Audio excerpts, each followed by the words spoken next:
Well, good morning, Hamilton.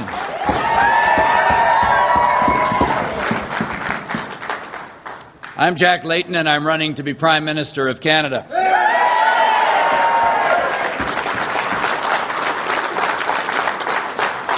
Elect me, and I'll cancel Mr. Harper's $50 billion tax giveaway to corporations. Elect me, and Canada will focus on more important things. We'll deliver and train and hire more doctors and nurses, and we'll forgive their student loans if they go into family medicine.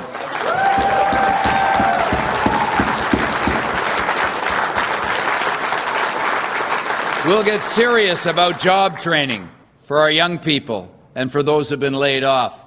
We'll end the rip-offs at the gas pump and on the cell phone bills and at the bank machines, and we'll protect the environment without taxing your family.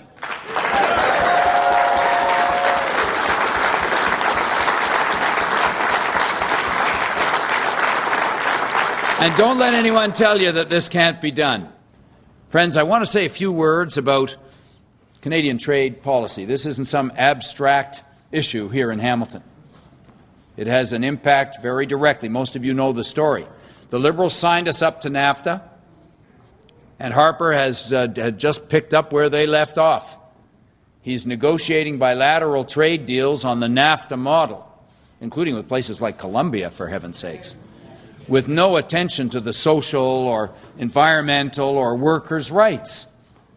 And let's face it, the next U.S. president will likely propose changes to NAFTA.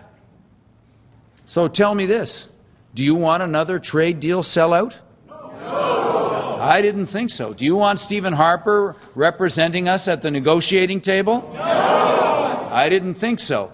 As Prime Minister, I will enter these talks with one overriding priority: saving and protecting Canadian jobs.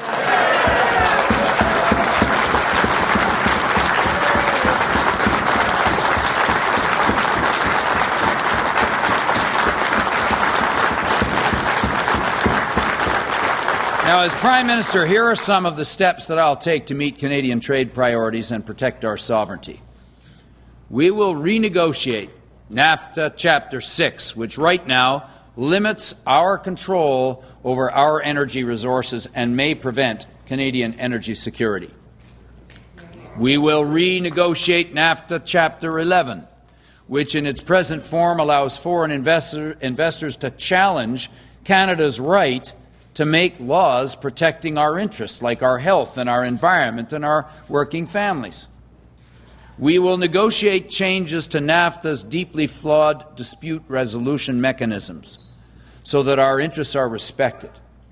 And that means getting international law rather than U.S. law to apply in anti-dumping disputes.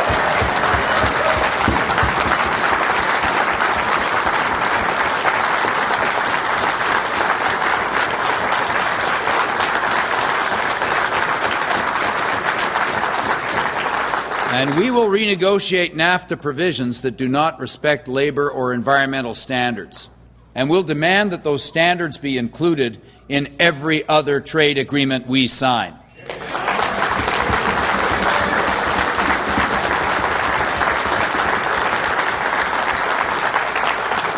We want a new NAFTA. We want a North American fair trade agreement that looks out for the rights of people, not just corporations.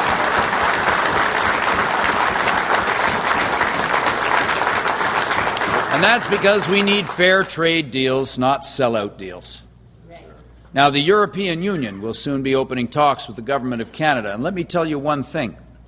If I'm chosen Prime Minister on October 14th, there will be no repeat of the NAFTA mistakes in a trade treaty with the European Union.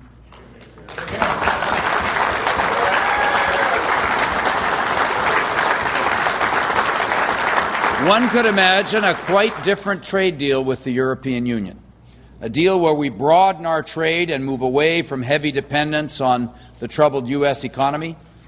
The EU itself sets some common social standards amongst its member nations, an excellent model. Canada needs a trade policy that puts the interest of working families first, and in every trade deal, In every trade deal, we will only proceed with the express consent of Parliament, not by fiat. That's important in a democracy. And we'll be open and transparent about what we're negotiating, unlike the current government. And we'll act in the interests of the people of Canada, not just a handful of companies. So our approach to trade looks to the future with a lot of hope, a lot of optimism. It doesn't look at the future as just one more opportunity to shower the rich and powerful with more wealth and power.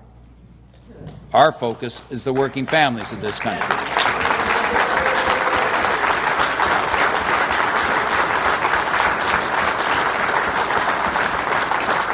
So, Mr. Harper, your vision of Canada has run its course. Something's happening out there. I can feel it wherever I've been in Canada in the last 2 weeks. There's a sense of optimism and hope and determination that real change is possible. I can see it in your faces right now. And more people are coming to understand that our vision is Canada's mainstream vision. So, tell me if you agree with me. I think Canada should be about people, not just profits.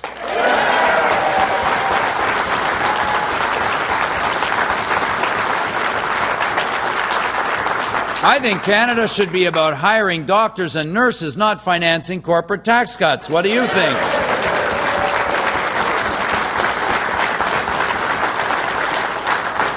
And I think Canadian companies should stop being paid to send Canadian jobs to other countries. Do you agree with that?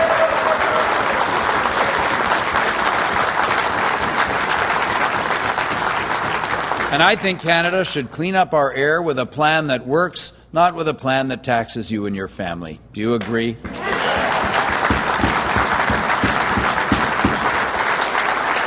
And tell me this. Do you think it's time we looked after our seniors with a real home care program? They built this country.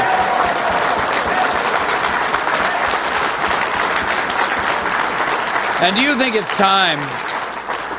it's time we looked after our kids with a real child care program?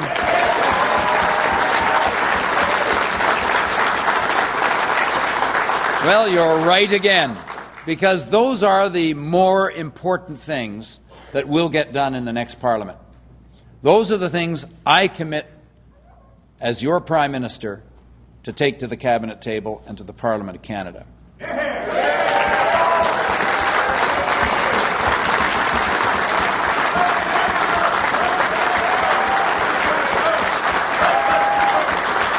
Now, we've got 22 days left from this morning to get this job done.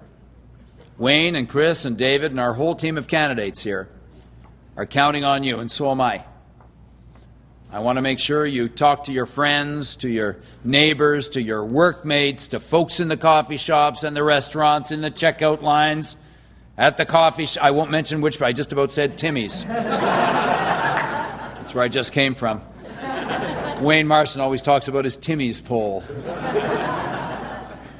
And I want you to tell people that it's time.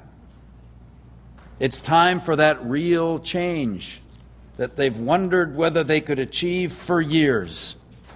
But they've always been told they have to go back to same old, same old. But we're going to put an end to that. We're going to grab a hold of the opportunity that lies before us, because it's time for a Prime Minister that will start building the fair and prosperous and sustainable Canada that you deserve, that your families deserve, that the next generation deserves, and don't let anyone tell you that it can't be done. Thank you very much. Merci beaucoup.